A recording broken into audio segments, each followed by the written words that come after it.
Assalamualaikum warahmatullahi wabarakatuh. Perkenalkan, saya Mahda Nurlina dari kelas 2C. Di sini saya akan mempresentasikan yang berjudul Modal dan Keterampilan Konselor Anak Usia Dini. Yang pertama itu ada latar belakang. Anak usia dini membutuhkan bimbingan dan konseling untuk membantu perkembangan emosional dan sosial. Konselor berperan penting dalam mendampingi anak sehingga diperlukan modal dan keterampilan khusus untuk menjalankan peran tersebut secara efektif.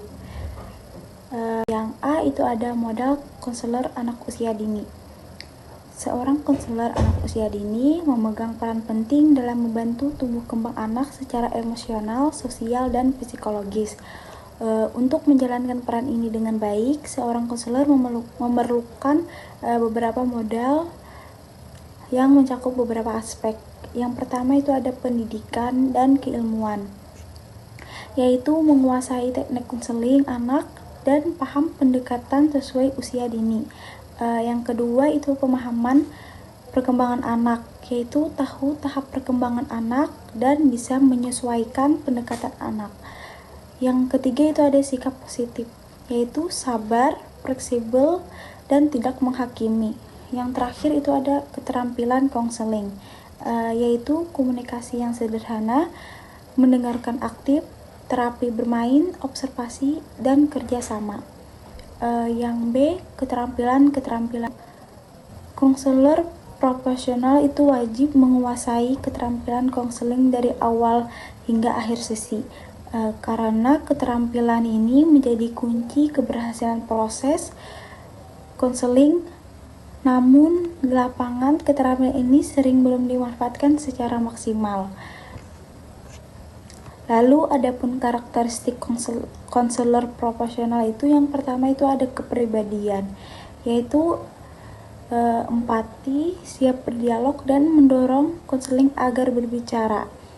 Yang kedua itu pengetahuan, yaitu paham teori psikologi, konseling, dan pendidikan.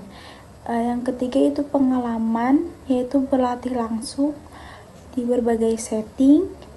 Yang terakhir itu ada keterampilan, yaitu membangun hubungan dan melakukan wawancara konseling. Lalu selanjutnya ada jenis-jenis keterampilan konselor, yaitu yang pertama ada keterampilan parafrase, yaitu menyampaikan kembali inti perkataan dengan kata-kata sendiri.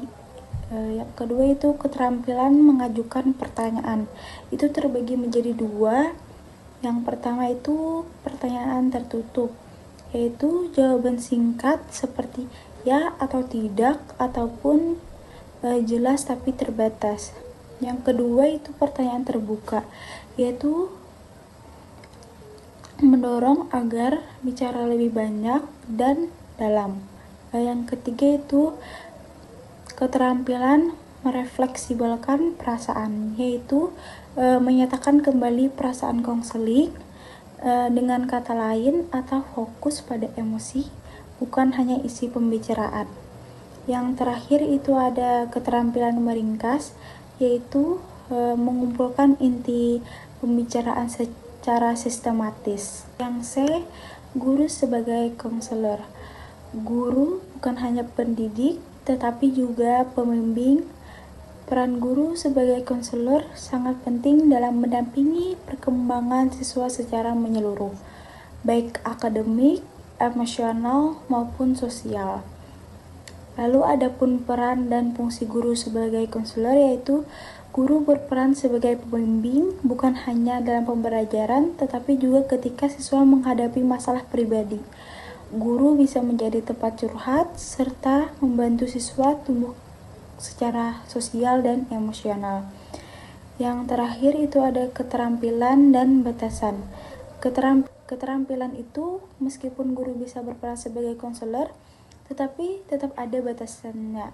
Guru perlu peka dan tahu kapan harus melibatkan guru BK atau tenaga profesional.